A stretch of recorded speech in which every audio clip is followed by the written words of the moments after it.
Good morning and welcome to path of evolution. આપણે ભગવદ્ ગીતા અધ્યાય 5 ઉપર ચિંતન કરી રહ્યા છીએ.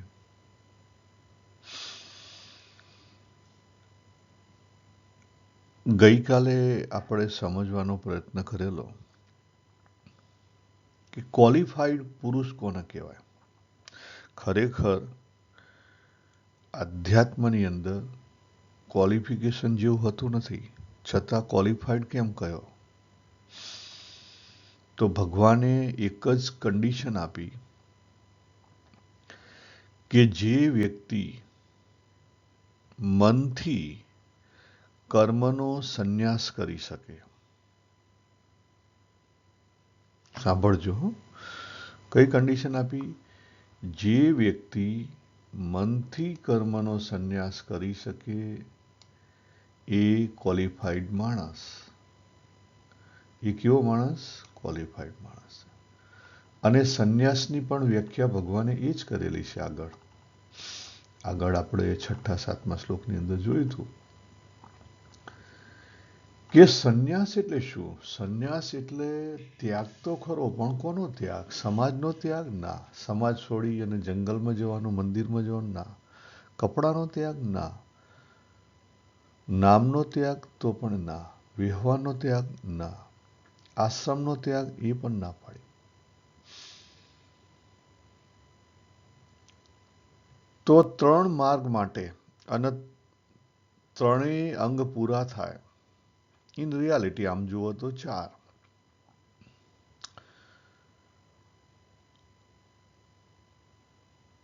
આપણે કર્મનો ત્યાગ નથી કરવાનો, ક્રિયાનો ત્યાગ નથી કરવાનો, અને કરી શકીએ એ હાલત પણ નથી આપણી. એ હાલત પણ નથી આપણી. તો શેનો ત્યાગ કરવાનો છે? એનો જે સંગ થાય છે. તો સંગ નહીં થાય? થશે. પણ એ સંગ થયા પછી જે રાગ અને દ્વેષ ઊભા થાય છે એનો ત્યાગ કરવાનો છે. તો બીજા અધ્યાયની અંદર ભગવાને ઇન્દ્રિયોની વાત કરેલી, ત્રીજા અધ્યાયની અંદર ઇન્દ્રિયો અને મનની વાત કરેલી. બરાબર. ભગવાને પેલું કાચબાનું દ્રષ્ટાંત આપેલું રસ બુદ્ધિ પછી. તો કામનાનો ત્યાગ કરવાનો છે. કામના કઈ જગ્યાએ ઉભેલી છે? કામના કહેતા કર્મફળનો ત્યાગ કરી દો એટલે ઓટોમેટિકલી કામનાનો ત્યાગ થઈ જાય. આપણે કામનાને સાચા અર્થમાં સમજી શક્યા નથી. આપણે વાસનાને સાચા અર્થમાં સમજી શક્યા નથી. જે કર્મફળની ઈચ્છા છે, પણ કર્મફળની ઈચ્છા કેમ છે? કારણ કે રાગ છે અથવા દ્વેષ છે. એટલા માટે રાગ અને દ્વેષના લય અને કર્મફળની જે ઈચ્છા છે, જે કામના છે, જે વાસના છે, એનો ત્યાગ કરવાનો છે. ક્રિયા, કર્મ, કર્તવ્ય, ઘર, સમાજનો ત્યાગ નથી કરવાનો. મમતા, જે કર્મફળની પાછળ જે રાગ અને દ્વેષ ઉભેલું છે, જે કામના ઊભી કરાવે છે, કામનાને લઈને મમતા છે, મમતાને લઈને કામના છે, એનો ત્યાગ કરવાનો છે. સમાજનો, સગા સંબંધીનો ત્યાગ નથી કરવાનો. અહંતા, કર્તૃત્વ, એ રાગ અને દ્વેષ શું કરે છે? કરાવે છે. ફોર્સ કરીને કરાવે છે. એ કરવું છે, આ રીતે કરવું છે. કરવું છે એ ખોટું નથી, આ રીતે કરવું છે એ ખોટું છે. એ પરિસ્થિતિનો ત્યાગ નથી કરવાનો, પણ એ પરિસ્થિતિની અંદર જે કર્તૃત્વ ઊભું થાય છે, રાગ અને દ્વેષને લઈ, એનો ત્યાગ કરવાનો છે. એટલે ટૂંકમાં સમજીએ તો જો મન સમજાય, મન એટલે જ અજ્ઞાન, મન સમજાય તો સંન્યાસ સમજાય, સંન્યાસ સમજાય તો કર્મફળનો ત્યાગ થાય, કર્મફળનો ત્યાગ થાય તો શાંતિ થાય અને આપણે ક્વોલિફાઈડ માણસ કહેવાઈએ. નહીતર ભગવાને ચોખ્ખું લખી દીધું, અયુક્ત પુરુષ ફળની અંદર આસક્ત થાય છે અને કામનાઓ દ્વારા બંધાય છે.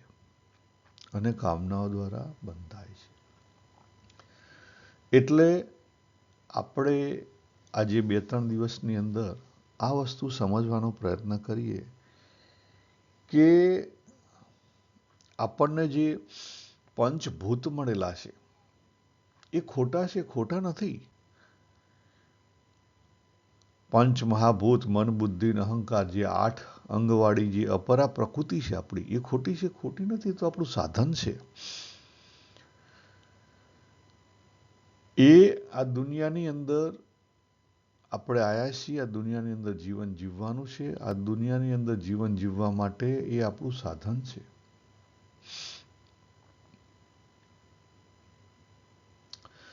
તો એની ઉપર ત્રાસ કરવાથી પણ પ્રોબ્લેમ સોલ્વ નહીં થાય. જો બહુ જ અહીંયા સમત્વની વાત બહુ સરસ કરી છે ભગવાને. આખી ભગવદ્ ગીતામાં સમત્વની વાત કરી. આપણો દેહ સમજી લો કે આપણે ઘરમાં ગાડી રાખીએ છીએ. દેહ એને મેન્ટેન કરી રાખવાની છે, પણ એમાં રાગ નથી કરવાનો. આ બેમાં ફેર પડે. મેન્ટેન કરવી અને રાગ કરવો એ બેમાં ફેર છે.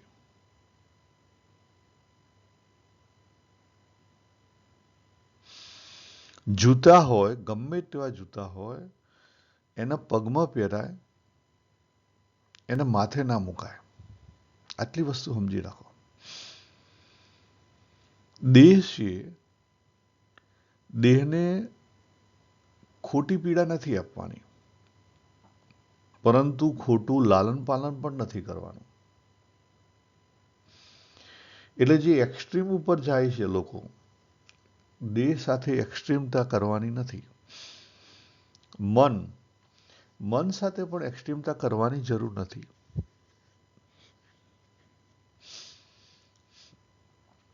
મનનું જે કનેક્શન છે, માઇન્ડ, મન, બુદ્ધિ, અહંકારનું જે કનેક્શન છે, કોના દ્વારા છે? વૃત્તિ દ્વારા. અને વૃત્તિની અંદર શું છે? વૃત્તિની અંદર 3 વસ્તુ રહેલી છે. વૃત્તિ એટલે થોટ. શક્તિ રહેલી છે, જ્ઞાન રહેલું છે અને ભાવ રહેલો છે. મનને લઈને ભાવ રહેલો છે, બુદ્ધિને લઈને જ્ઞાન રહેલું છે, અહંકારને લઈને અહંકાર શું પેદા કરે? શક્તિ પેદા કરે.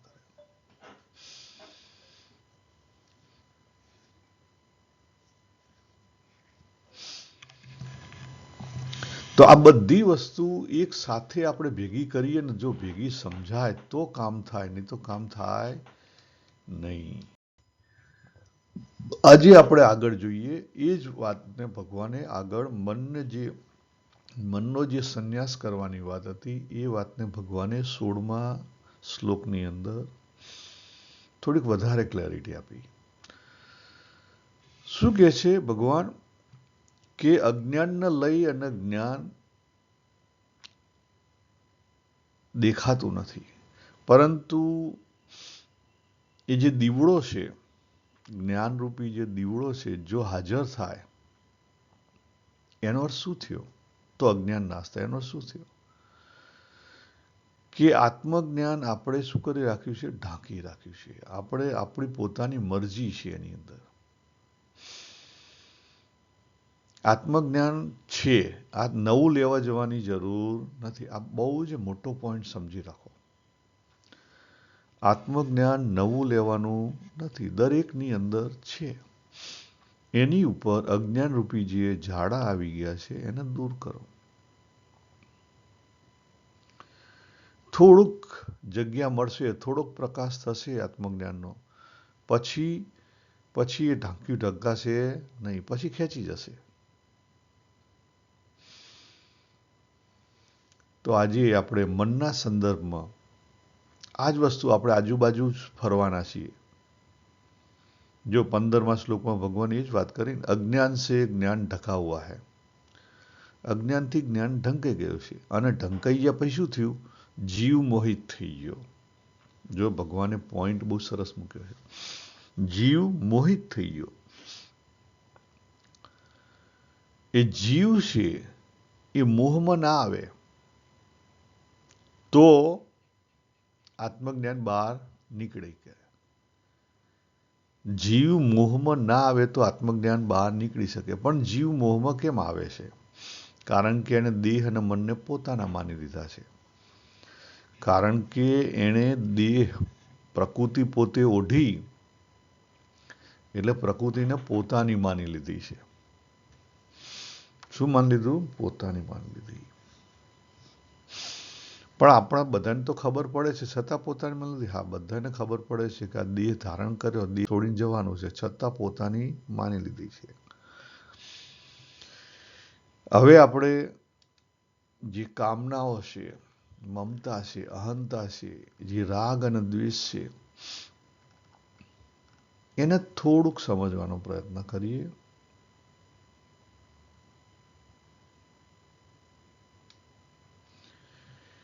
અને એ સમજવા માટે પહેલું આપણે શું સમજવું પડશે? મન. જો આ જે સ્ક્રીન ઉપર દેખાય છે પિક્ચર,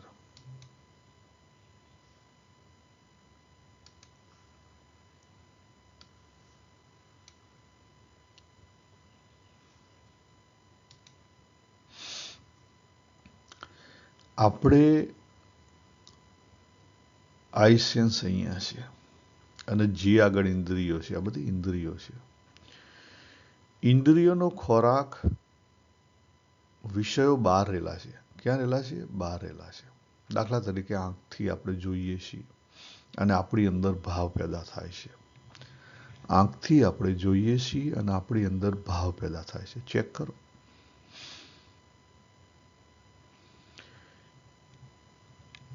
આંખ, કાનથી આપણે સાંભળીએ છીએ અને આપણી અંદર ભાવ પેદા થાય છે. નાકથી આપણે સૂંઘીએ છીએ અને આપણી અંદર ભાવ પેદા થાય છે. જીભથી આપણે રસ લઈએ છીએ અને આપણી અંદર ભાવ પેદા થાય છે.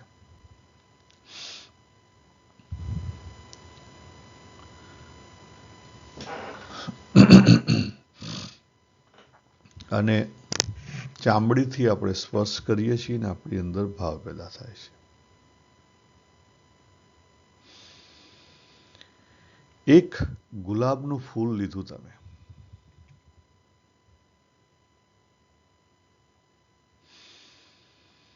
એ ગુલાબનું ફૂલ, એની સુવાસથી તમને અંદર અલગ ભાવ પેદા થશે. એને સ્પર્શ કરશો, એની પાંખડીઓને મુલાયમ, તો અલગ ભાવ પેદા થશે. એનો દેખાવ છે, દેખાવને લઈને અલગ ભાવ પેદા થશે.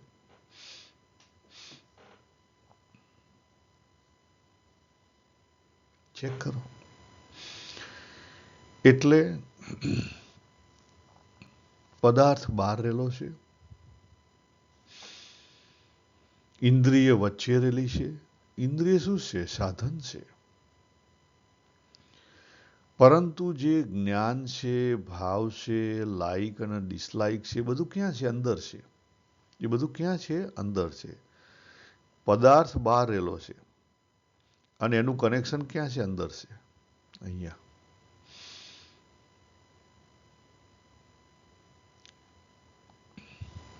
કોકને પોતાનું જોબ પ્રત્યે પેલું વધારે પડતું હોય, કોકને પોતાના સ્પોર્ટ્સ પ્રત્યે વધારે હોય, કોકને પોતાનું ઘર હોય એના પ્રત્યે વધારે લગાવ હોય, કોકને કોકની ફ્રેન્ડ હોય એની સાથે લગાવ હોય, કોકને પોતાના લાઈફ પાર્ટનર સાથે વધારે લગાવ હોય, કોકને પોતાના ફેમિલી સાથે વધારે લગાવ હોય, કોકને ફૂડ પ્રત્યે લગાવ હોય. દિવસની અંદર આપણે અલગ અલગ અલગ હજારો સંજોગો, સિચ્યુએશનની અંદરથી પસાર થઈએ છીએ. દરેક સિચ્યુએશન અલગ છે. દરેક સિચ્યુએશનની અંદર પાર્ટિસિપેશન અલગ છે. એની અંદરથી આવતા ભાવ અલગ છે. અને એ પણ પાછું કેવું છે? અલગ અલગ અલગ છે. તમારી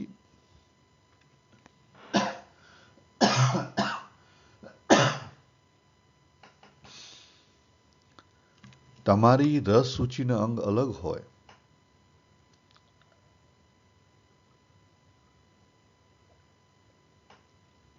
મારી રસ સૂચિના અંગ અલગ હોય.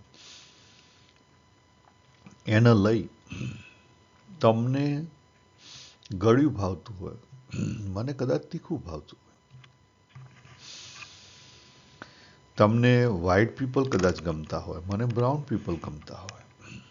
તમને કદાચ સાયકલિંગ ગમતી હોય તો મને બીજો કોઈ સ્પોર્ટ્સ ગમતું હોય. તમને પેટમાં કદાચ કૂતરું ગમતું હોય, મને પેટમાં કદાચ બિલાડું ગમતું હોય. ખ્યાલ? આપણા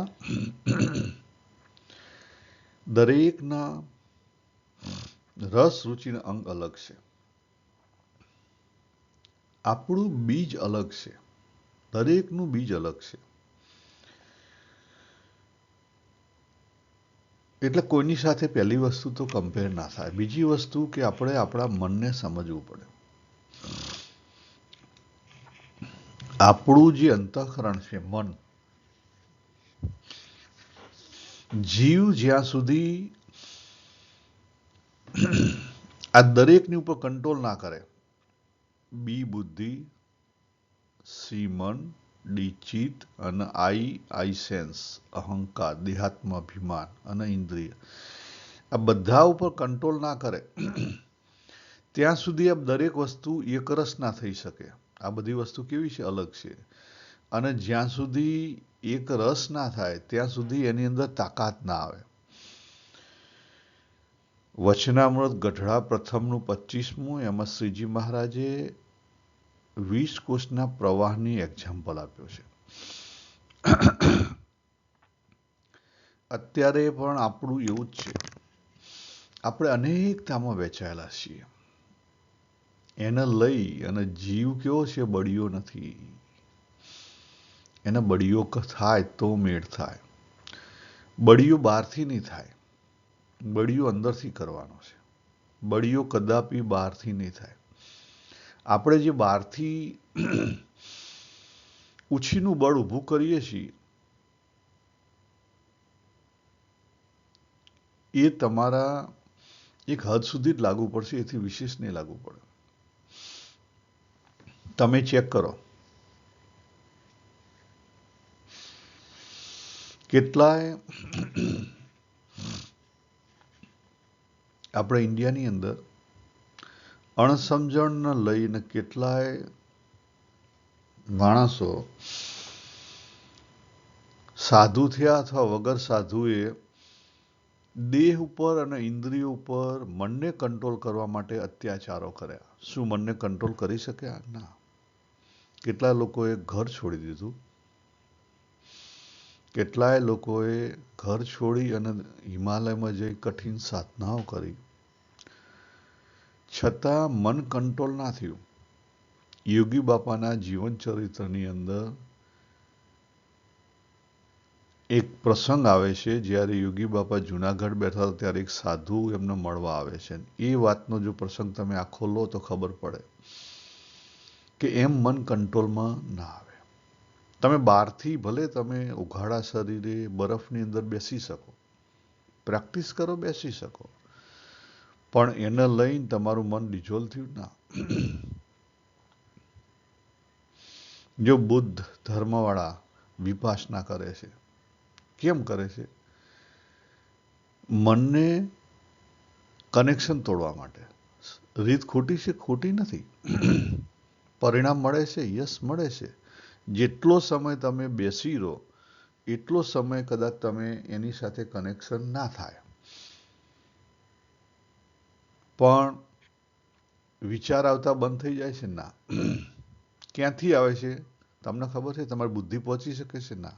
તમે એવું થિંક કરી શકો છો કે આ વિચાર આવશે હવે પછી? એ પણ નથી કરી શકતા. તો એનો અર્થ શું થયો? વિચાર ક્યાંથી આવે છે? તમારા કંટ્રોલની બહાર છે. મન ઉપર તમે કંટ્રોલ કરી શકો નહીં. પહેલી વસ્તુ એનું કારણ એક જ છે કે આપણું જે માઇન્ડ છે, મન, બુદ્ધિ, ચિત્ત અને અહંકાર, ચારે ચાર, મન, બુદ્ધિ, ચિત્ત અને અહંકાર, ચારે ચાર, એ આપણે જોયું ને પરા ને અપરા, અપરાના બનેલા છે. જો અહીંયા દેખાય છે, અપરા અહીંયા બેઠેલી છે, એ અપરાના ભાગરૂપ છે. અને જીવ અહીંયા બેઠો છે. જીવ એ ટાઈની છે અને અપરા આખી આખી જુઓ તો મોટી છે. એટલે જીવનું જે બુદ્ધિ છે એ કેવડી છે? નાની છે. એ અપરાની મોટી બુદ્ધિ છે, એને કંટ્રોલ કરવા જાય શક્ય નથી. 1 રૂપિયો 100 રૂપિયાને ખરીદવા જાય શક્ય નથી. 1 રૂપિયો 100 રૂપિયાને ખરીદવા જાય એ શક્ય નથી. એટલે પહેલી વસ્તુ યાદ રાખો કે તમે તમારી બુદ્ધિથી મનને કંટ્રોલ નહીં કરી શકો, માઇન્ડને કંટ્રોલ નહીં કરી શકો કદાપી.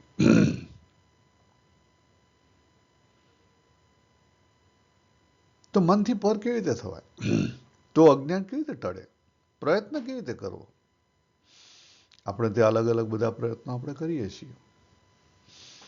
આપણે અલગ અલગ બધા પ્રયત્નો કરીએ છીએ.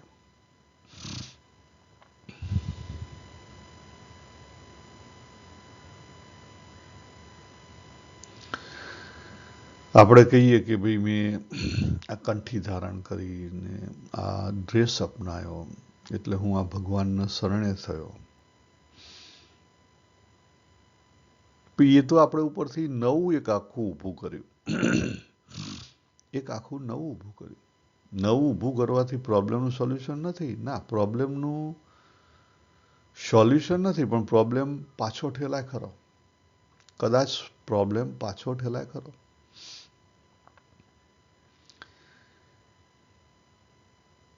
જે સંન્યાસની વાત ભગવાને કરી, એ સંન્યાસને લઈ લોકો ઘર-બાર છોડીને ભાગે છે. તો ભાગવાની જરૂર છે? બધાને જરૂર નથી. કદાચ કોઈ બુદ્ધ જેવા હોય એને જરૂર હોય, ખોટી જગ્યાએ આવી ગયેલા હોય તો જરૂર હોય. આપણો જન્મ સંજોગને લઈને થયેલો છે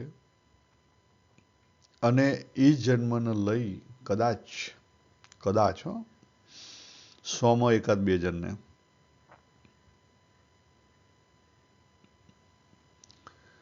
એ જન્મને લઈને કદાચ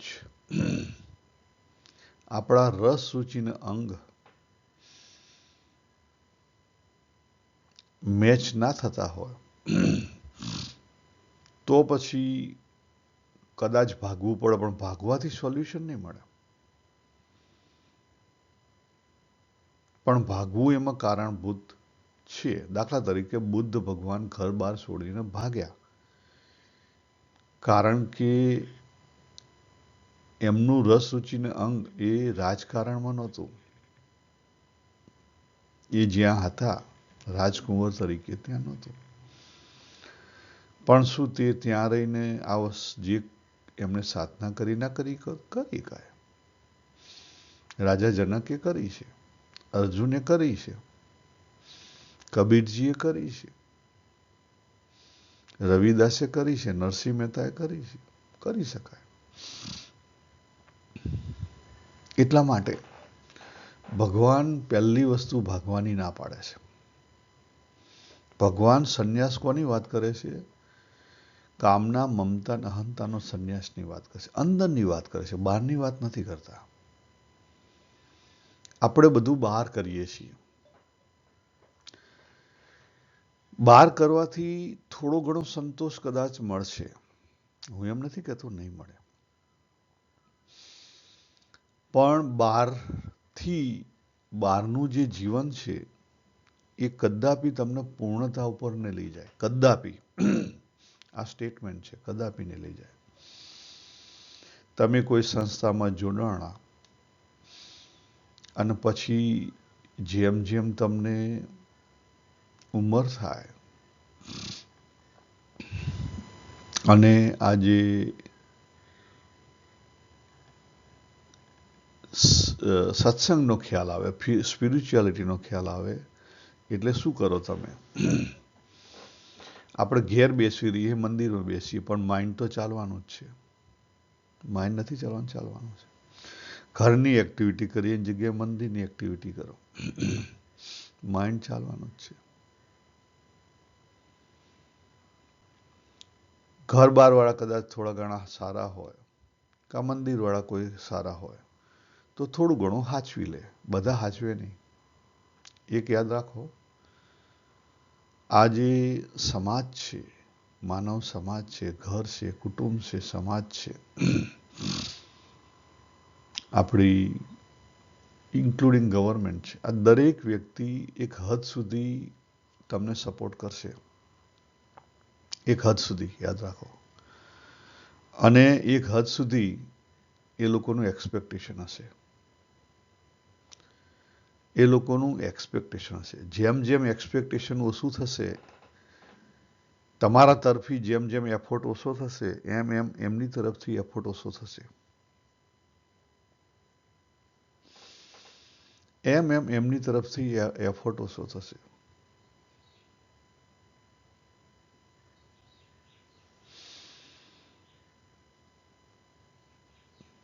ચેક કરો, આખો સમાજ એવો છે. માટે જ્યાં છો ત્યાંથી જાગો. જ્યાં છો ત્યાંથી જાગો, અંદર જુઓ. બહારથી તમને કંઈ નહીં મળે.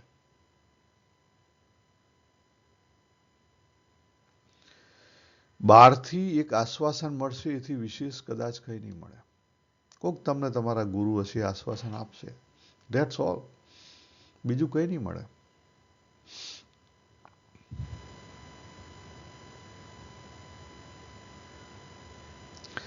અને એ આશ્વાસન ઉપર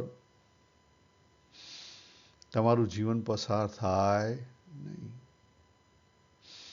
સમય આવે, દેહ પડી ગયો અથવા દેહ બીમાર થયો, બરાબર, એકલા બની ગયા, શું કરશો? કોણ કેટલું કરી જાય? જુઓ, સમાજની અંદર જુઓ. મારે કહેવાનો અર્થ એ નથી કે તમે સમાજ સાથે લડાઈ કરો. હું તો કોઈની સાથે લડાઈ કરવામાં માનતો નથી, કહેતો પણ નથી. મન સાથે પણ લડાઈ નથી કરવાની.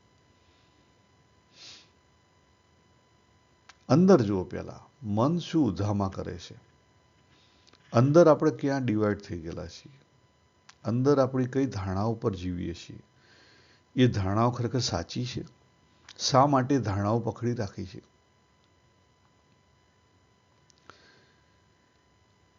તો અંદર અંતરદ્રષ્ટિ કરો. તો પછી આ જે મનરૂપી દેહાત્મ અભિમાન છે, એની ઉપર આપણે કંઈક કામ કરી શકીશું. નહીં તો કામ નહીં કરી શકાય. આપણે અહીંયા પૂરું કરીએ. આવતીકાલે આ જ ટોપિકને આપણે આગળ લઈ જઈશું. Loneliness, fear of loneliness, mind, મનરૂપી દેહાત્મ અભિમાન, અજ્ઞાન, રસ રુચિના અંગ, આ જે બધા પોઈન્ટો આપણે લીધેલા છે, એને જ આપણે આગળ લઈ જઈશું. તો અહીંયા આપણે પૂરું કરીએ. સર્વેને જય શ્રી કૃષ્ણ. હરિઓમ તત્સત. હરિઓમ.